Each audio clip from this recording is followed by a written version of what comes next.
Nós vamos, nessas próximas semanas, não sei se 3, 4, talvez 5 semanas, não sei ainda, não estou muito certo, né, do número de pregações, mas eu gostaria de convidá-los para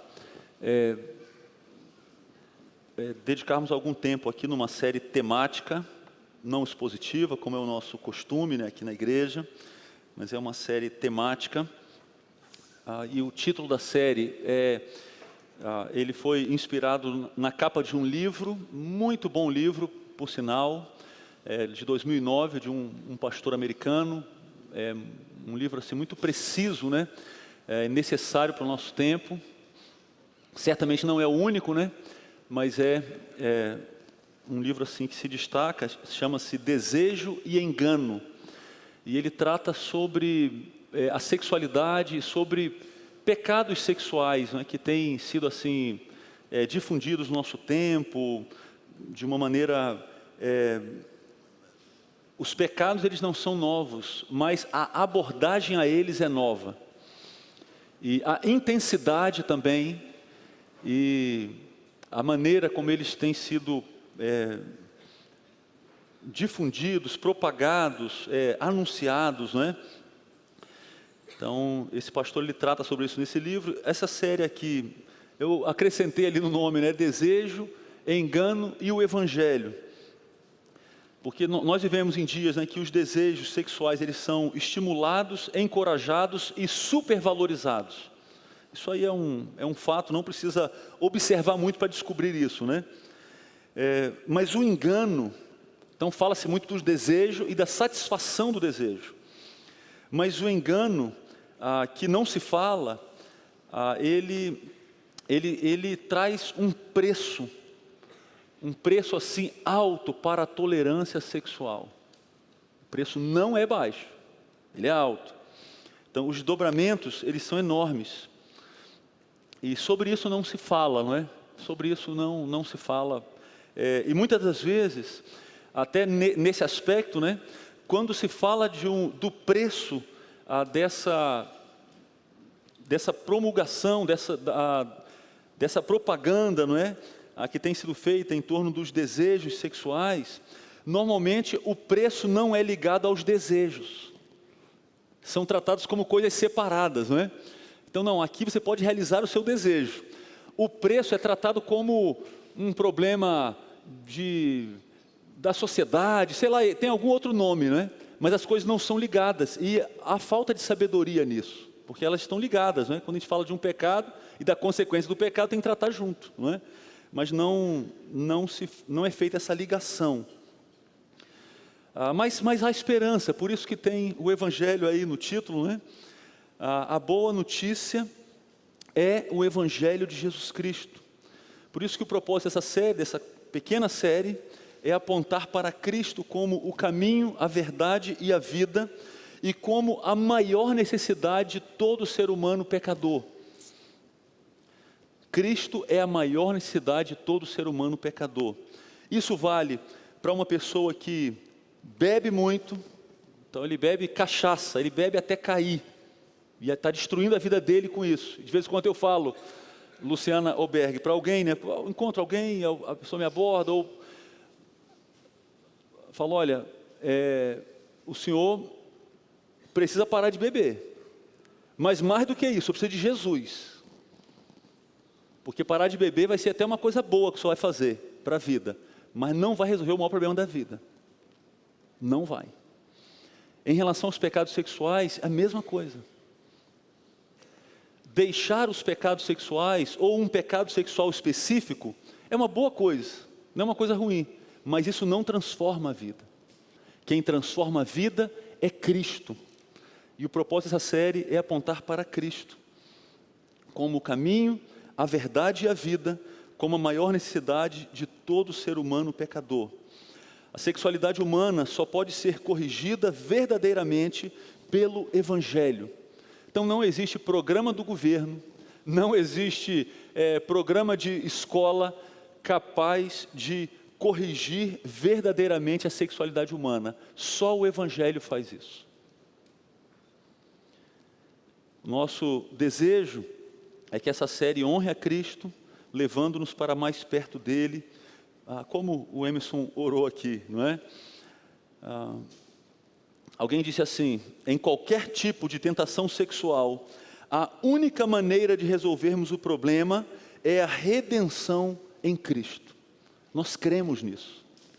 Essa série está baseada nessa convicção. Um pastor experiente disse o seguinte: o Evangelho sempre se manifesta com juízo e com graça. Todavia, a última palavra sempre tem de ser graça. Nosso dever é falar a verdade sobre os pecados sexuais e chamá-los pelo nome que as Escrituras lhe atribuem. Mas nossa responsabilidade não termina nesse ponto, pois nossa tarefa consiste em anunciar a palavra da graça e apresentar o Evangelho da salvação pela fé em Cristo, como nosso substituto, cujo sangue nos comprou.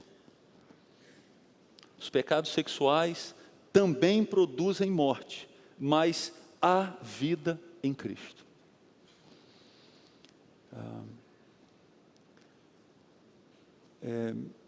Então hoje assim nós vamos lançar os alicerces aí, né? Vamos falar um pouquinho aí sobre o padrão de Deus, o padrão que é estabelecido por Deus, a distorção promovida pelo pecado e a solução garantida em Cristo. Mas antes só mais um comentário, né, sobre isso. Você pega o programa de jovem aprendiz, relaciona-se a quê? A emprego, não é? Trabalho. Tem educação sexual lá. Pensa bem, não é? Algumas vozes têm dito assim: eu tenho muito a falar sobre isso, sobre a sexualidade. E eles têm dito assim: eu tenho muito a falar para os jovens, para as crianças, para os adolescentes. E meus irmãos, isso não é assunto nem para colégio, nem para governo, porque eles não sabem nada disso. Não sabem. Nós precisamos nos voltar para o Senhor. A igreja tem a falar sobre isso, porque a igreja, ela luta pela verdade, a igreja ensina a verdade, a igreja é o melhor ambiente para se estudar a palavra de Deus. As famílias têm muito a falar sobre isso, é claro, orientadas por Deus, pela palavra de Deus. Mas o que tem acontecido não é isso. As vozes têm se levantado, e acredite, se você ainda não percebeu isso, acredite, tem falado com muita intensidade, com muita firmeza, tem falado. E esse livro que eu citei no começo, né, esse pastor experiente americano, várias vezes no livro ele volta e ele diz: nós precisamos falar a verdade. Nós não podemos nos calar. Nós precisamos falar a verdade. Para os nossos filhos, para os nossos jovens, para os nossos adolescentes. E nós precisamos orientar, não é? O que pensamos e corrigir o que pensamos pela verdade. Porque não são só os jovens e os adolescentes que têm cedido nesses assuntos, pelas vozes que têm se levantado aí, não são só. Então, o nosso propósito nessas próximas semanas é pensarmos um pouco sobre isso, né, biblicamente, olhando aí a sexualidade, né, examinar a sexualidade à luz da Bíblia Sagrada. Então, olhe o padrão estabelecido por Deus. Para onde que nós vamos para pensarmos no padrão estabelecido por Deus? Nós vamos para as Escrituras, vamos para o começo da história. Nós somos seres humanos criados à imagem de Deus. Não é a nossa sexualidade que nos define nos termos mais básicos. Não é. Nós não somos definidos nos termos mais básicos pela nossa sexualidade. Não. Nós fomos criados à imagem de Deus. Assim Deus criou o ser humano à sua imagem. A imagem de Deus o criou, homem e mulher os criou. Deus tensionou criar os seres humanos em 2 gêneros. Ambos foram criados à imagem de Deus. Quem se parece mais com Deus? Quem carrega mais a imagem de Deus? O homem ou a mulher? Segundo esse versículo. Os dois. Não é essa a pergunta. Quem carrega mais? O texto não levanta essa pergunta. O texto diz que os seres humanos foram criados à imagem de Deus. Essa é a sua definição essencial. Não é a sexualidade que o define essencialmente, mas o seu Criador. Mas esse Criador decidiu criá-los distintos. Eles são distintos. Eles são homem e mulher. E essa é uma distinção assim que esteve presente na humanidade desde o primeiro casal. Sempre foi assim.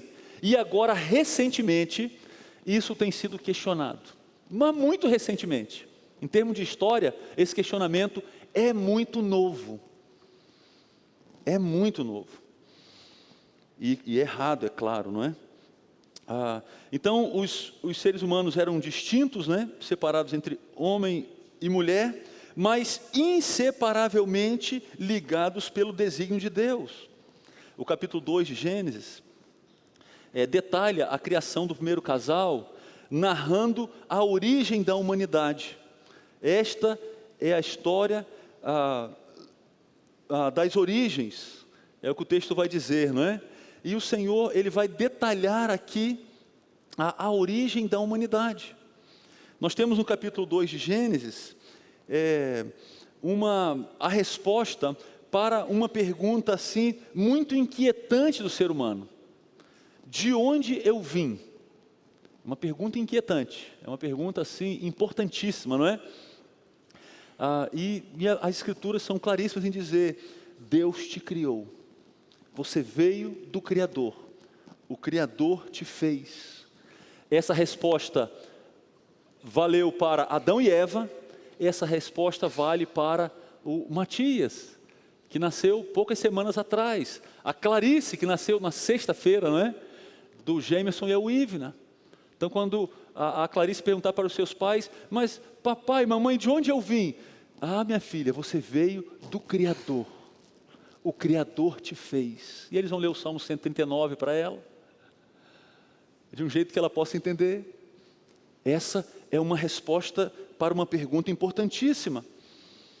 Você é uma criatura de Deus.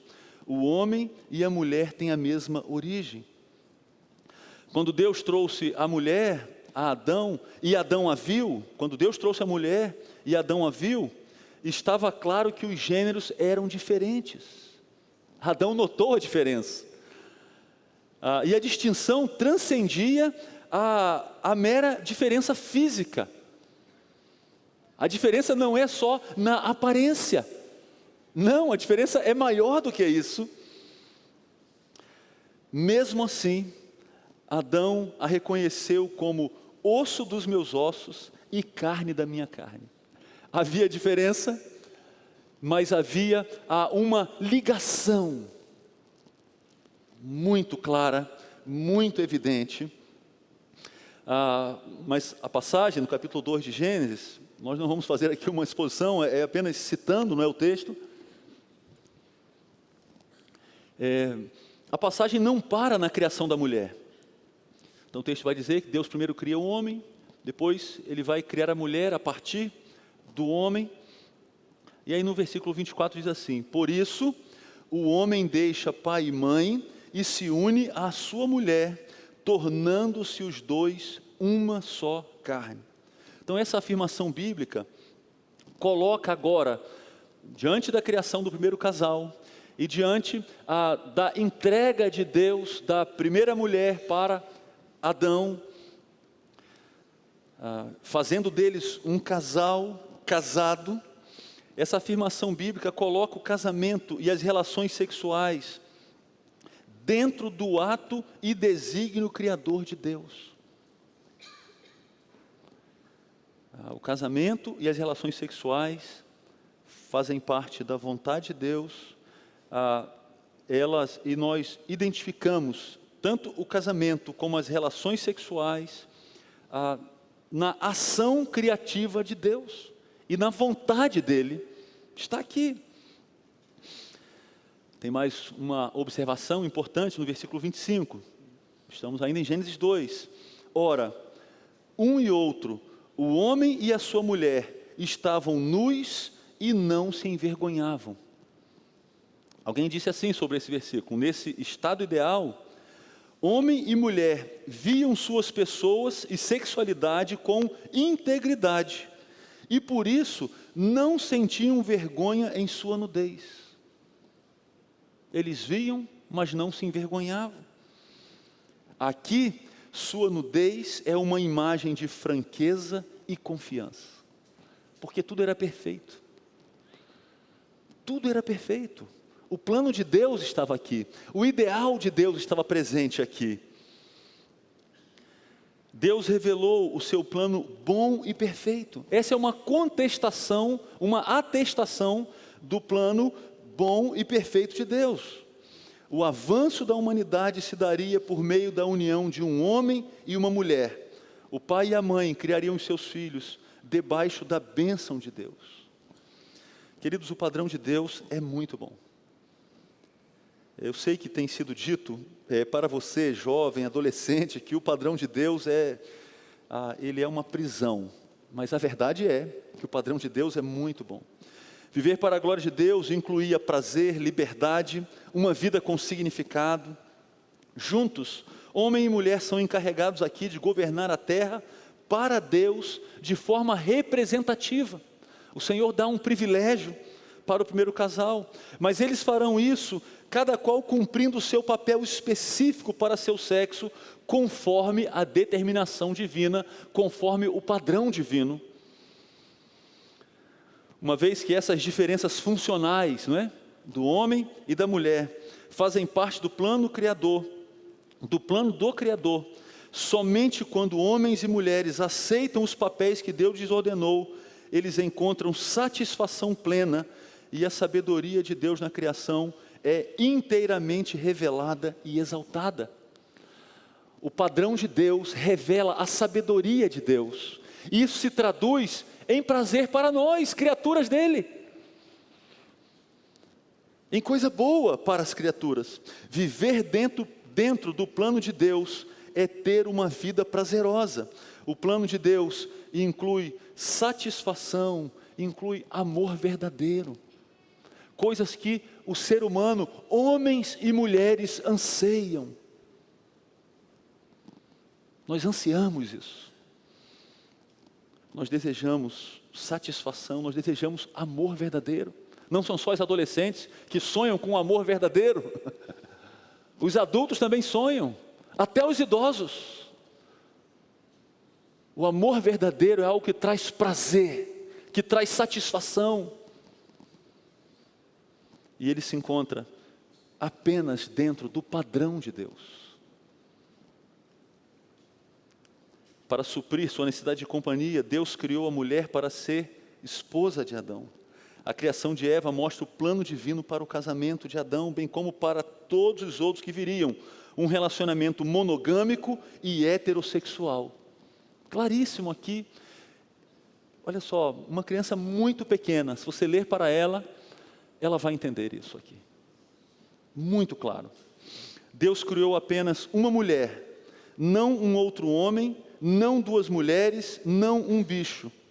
Essa foi a provisão perfeita de Deus para Adão. E há uma observação que eu não citei, não é? Quando ele lida com os animais, ele nota que não havia alguém equivalente a ele. Ele nota a diferença claríssima. Eles eram seres vivos, os animais eram seres vivos, mas nada equivalente a ele. Mas aí Deus cria a mulher, e aí ele identifica a equivalência. de maneira muito clara, esse é o padrão de Deus. Mas houve a deformação promovida pelo pecado. Então, se você já começou a ler a Bíblia, com aquele propósito da Bíblia toda, e você perseverou até Gênesis 3, não é?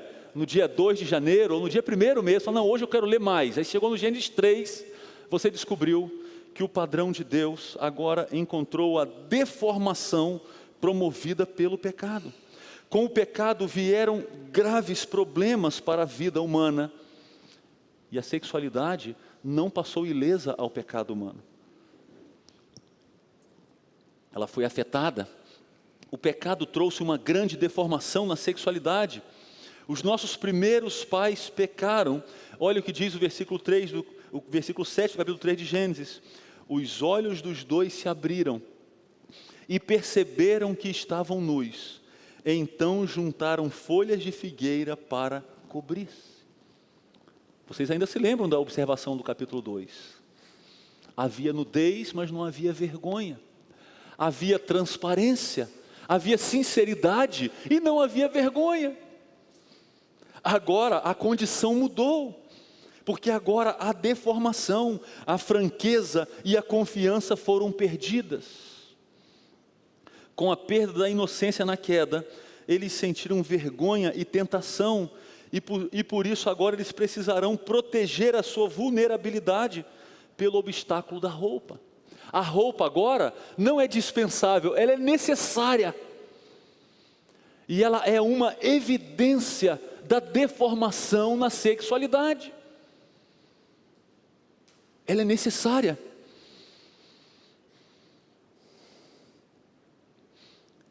Agora, você tem grande sofrimento na criação dos filhos. Se você perseverou um pouquinho mais na sua leitura, você chegou no capítulo 4. E aí você encontrou assassinato na primeira família. Houve assassinato. Há grande sofrimento na criação dos filhos. Ainda no capítulo 4 de Gênesis, você encontra poligamia. Não foi esse o padrão de Deus, claramente estabelecido na criação do primeiro casal, mas no capítulo 4 já tem poligamia. Por quê, queridos? Por causa da deformação que o pecado trouxe para a sexualidade. Deformação. Você tem violência na família, briga, competição, poligamia, homossexualismo, adultério, incesto. Uma variedade de pecados sexuais passou a fazer parte da vida das pessoas. Por isso alguém escreveu com muita precisão o seguinte: fora do Éden, nenhum de nós é sexualmente puro e santo diante de Deus, ainda que não tenhamos cometido um ato sexual ilícito. Fora do Éden, nenhum de nós é sexualmente puro e santo diante de Deus, ainda que não tenhamos cometido um ato sexual ilícito. O comprometimento é muito grande. Não foi uma parcela da sociedade que foi contaminada, que teve a sua sexualidade deformada. Foi toda a humanidade. Os homens, não, olha só, isso aqui é assunto para homem. Pastor, vai falando aí que meu marido está ouvindo, vai falando. Não se engane. Esse assunto é para você, mulher, também. Porque o pecado deformou o seu entendimento também.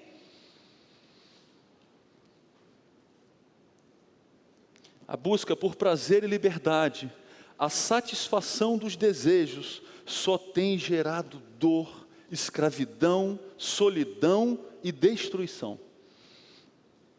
Uma busca insaciável no que diz respeito à sexualidade. É assim que o ser humano tem vivido. E agora as propagandas encorajam isso, não é? Propagandas que eu digo de maneira bem ampla, não é? Usando o termo, o ensino, ele propõe isso.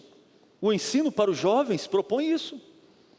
Sacie os seus desejos, mas não são só os jovens. Isso tem sido ensinado para pessoas de 50 anos, de 60 anos. Satisfaça os seus desejos. O ser humano é como um sedento que vive tomando água do mar. Ele tenta se satisfazer com aquilo que acelera a sua morte. Ele está sedento. como um náufrago numa ilha, e ele precisa beber, ou ele está lá no barco, no meio do mar, e ele está sedento, o sol na sua cabeça, e ele toma água do mar, ele toma água salgada, e isso não o socorre, isso acelera a sua morte. É assim que o ser humano tem vivido no que diz respeito à sexualidade. A satisfação do seu desejo desenfreado é acompanhada de engano, muito engano, propaganda falsa. Queridos, e aqui, essa condição ela é muito triste, não é? É muito triste e não é difícil de ser constatada. Essa deformação trazida pelo pecado. De fato, o pecado trouxe deformação para o padrão de Deus, mas nós não podemos terminar sem falarmos da solução garantida em Cristo. E aí nos voltamos lá para 1 Coríntios. Olha que texto que traz esperança para nós. Vocês não sabem que os perversos não herdarão o reino de Deus? Não se deixem enganar.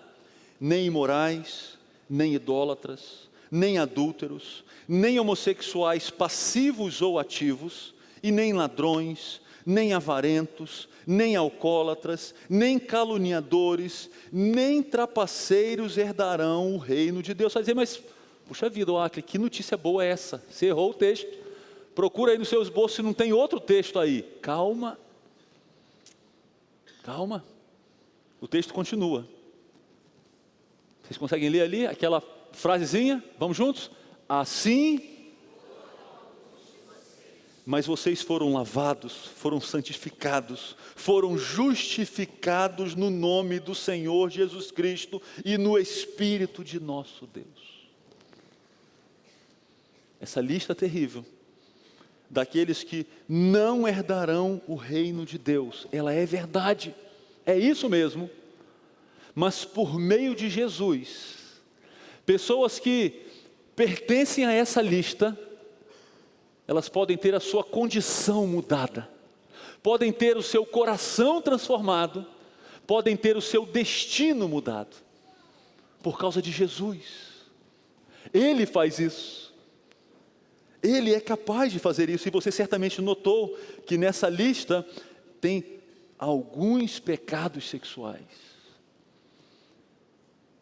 Porque a solução para o pecado sexual é garantida em Cristo. Não é uma possibilidade, ela é garantida em Cristo. O Evangelho é boa notícia para o mundo perdido em sua sexualidade corrompida pelo pecado. Em Cristo há nova vida para aqueles que antes eram escravos dos pecados sexuais. Em Cristo, nos tornamos novas criaturas. As coisas antigas já passaram. É o que ele diz na segunda carta aos Coríntios. Há perdão e purificação em Cristo. Há vida nova em Cristo. Há libertação da escravidão. Há pureza em Cristo. Mas, queridos, onde? Apenas em Cristo. Em Cristo há perdão para a mulher adúltera, levada diante de Jesus. Em Cristo há perdão para a mulher samaritana, que teve vários maridos. Em Cristo há esperança para o marido ímpio, que tem uma esposa crente, que pode ganhá-lo sem palavras.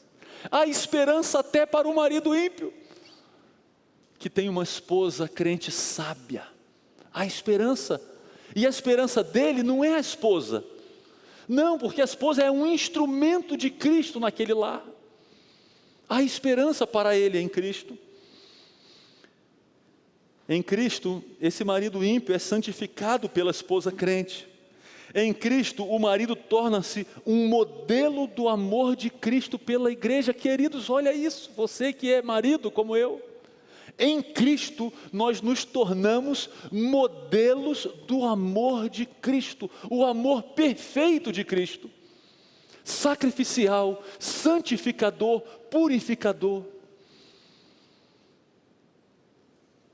Em Cristo, o amor romântico entre um homem e uma mulher é muito bom e prazeroso. É muito bom e prazeroso.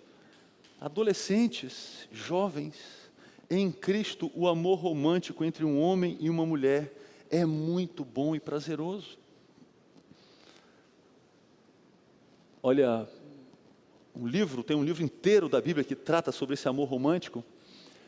Olha aí, Cantares 8:7, as muitas águas não podem apagar o amor, nem os rios afogá-lo. Ainda que alguém desse todos os bens da sua casa pelo amor, seria de todo desprezado. Esse amor é extraordinário, ele é bonito, ele é prazeroso, ele é desejável. E ele é verdade, ele existe em Cristo. Sem Cristo não, mas em Cristo tem.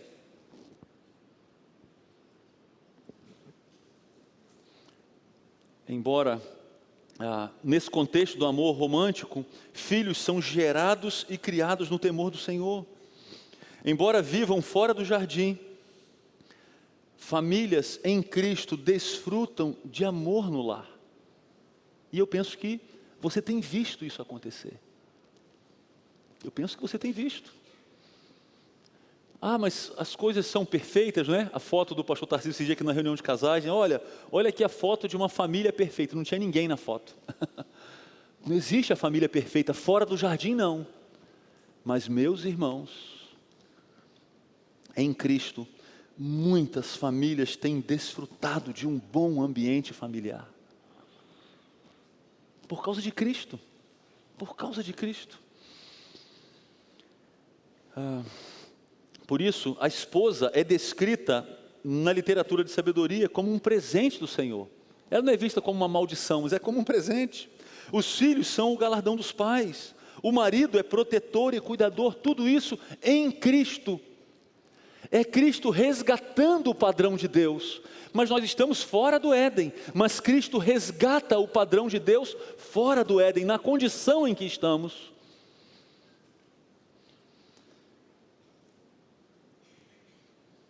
Em Cristo, muitos casamentos têm se mantido e crescido.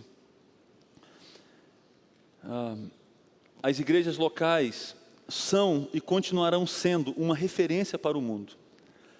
Então, nessas igrejas você conhece famílias que não são perfeitas, mas foram santificadas por Cristo. E por isso são um modelo de amor, cuidado, alegria.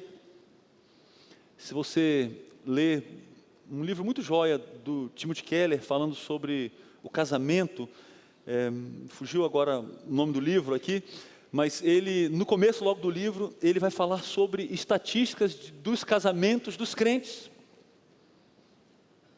E ele vai dizer, olha, tem muita coisa boa acontecendo, mas a propaganda, ela é enganosa. O fato é que tem muita coisa boa acontecendo. Cristo tem entrado na vida de jovens e tem capacitados a terem casamentos duradouros, criando filhos para a glória do Senhor. De novo, nada perfeito, não são perfeitos, mas Cristo tem capacitado, e isso tem acontecido vez após vez. É um testemunho do que Cristo faz. E Cristo tem feito, queridos, nesse mundo perdido que vivemos. Mas é necessário olhar isso. É necessário dedicar tempo para ver isso, porque tem acontecido. O Evangelho perdoa e reconstrói. Muitos casamentos têm sido reconstruídos por meio de Cristo. Reconstruídos por meio do perdão que há em Cristo. Onde havia briga, agora tem paz. Onde havia traição, agora tem fidelidade. Onde havia ódio, agora tem perdão. É Cristo que faz isso, só Cristo, e Ele tem feito isso. Em Cristo, o que há de mais importante não é se você é homem ou mulher, solteiro ou casado, mas sim o seu relacionamento com Cristo. Isso é o que há de mais importante na sua vida, é o seu relacionamento com Cristo. O padrão de Deus é infinitamente melhor, Servir aos desejos é cair na armadilha do engano. Jovens, não cedam diante do discurso do engano. A educação sexual que vocês têm ouvido, ela é mentirosa. Não acreditem nisso. Cuidado. Avaliem o que vocês estão ouvindo à luz do padrão da verdade de Deus. Eu termino citando uma palavra encorajadora de um pastor experiente. Nós cremos no Deus Criador e sustentador de tudo. Ele, somente Ele, tem a prerrogativa de definir e limitar a sexualidade. A sexualidade é um dos dons excelentes de Deus às suas criaturas. Um dom que em sua rebeldia eles perverteram e degradaram. Os evangélicos tendem a afirmar que Deus definiu a sexualidade e que o nosso dever é seguir as suas determinações.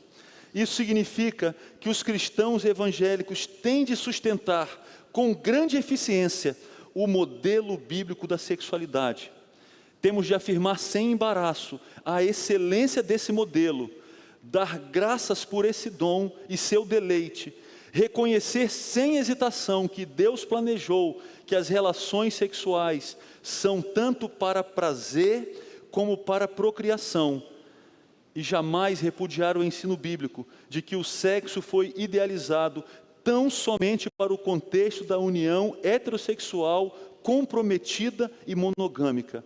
Esse modelo de inteireza sexual, vivenciado a cada dia dos milhões de famílias e casais, prestará um testemunho eloquente ao mundo, mesmo quando for ridicularizado.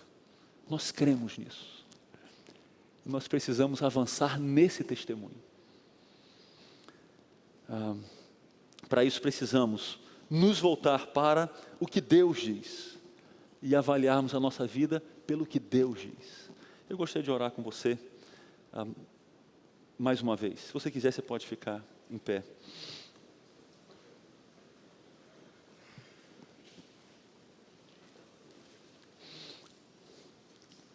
Senhor, nós vivemos há dias em que a satisfação dos desejos tem sido pregada e anunciada com muita intensidade. Mas há, ó Deus, um engano, um grande engano nesse ensino perverso. Essa satisfação desenfreada dos desejos tem produzido muita dor, muita morte. Ó Deus, por isso nós nos voltamos para o Evangelho, para o Teu Filho Jesus, que nos dá esperança. Esperança para cada um de nós, na condição em que estamos, na condição de solteiros, viúvos, divorciados, casados, recasados, homens, mulheres, independente da nossa condição, independente da condição econômica, independente da idade. Ó Deus, nós nos voltamos para a esperança que temos em Cristo. Ó Deus, ajuda-nos. Ajuda, Deus, a cada um de nós, dos mais novos aos mais velhos. Ajuda-nos, Senhor, nesse assunto tão importante, ó Deus, tão debatido, tão falado. Ajuda-nos, ó Deus, a nos basearmos nas verdades do Senhor. Eu peço a Deus por nós como pais, eu peço pelos adolescentes aqui, pelas crianças, ó Deus, que têm sido bombardeadas já também com ensinos errados nessa questão. Ó Deus, eu peço pelos avós, que podem dar bons conselhos para os netos. Ó Deus, ajuda-nos a agirmos e reagirmos de acordo com o padrão do Senhor, considerando, ó Deus, a esperança que há no Evangelho, desfrutando, ó Deus, da graça que há no Evangelho. Ó Deus, ajuda-nos a permanecermos na verdade. Livra-nos, ó Deus, da assimilação de um padrão totalmente distante do Senhor. Ó Deus, ajuda-nos a enxergarmos as armadilhas que têm sido postas diante dos crentes, das igrejas. Ó Deus, ajuda-nos. Dá-nos olhos, ó Deus, para enxergarmos a maneira graciosa, ó Deus, que o Senhor tem abençoado homens, mulheres, famílias, por meio do Teu Filho Jesus. Ó Deus, dá-nos olhos, ajuda-nos a enxergarmos as bênçãos, ó Deus, riquíssimas do Senhor, presentes na vida de pessoas que conhecemos, pessoas imperfeitas, pecadoras. Ó Deus, ajuda-nos a enxergarmos, e que esse vislumbre, ó Deus, ele nos encoraje, traga, ó Deus, esperança para nós. Socorra-nos, ó Deus, nós temos, eu penso, ó Deus, muitos irmãos aqui lidando com questões dificílimas.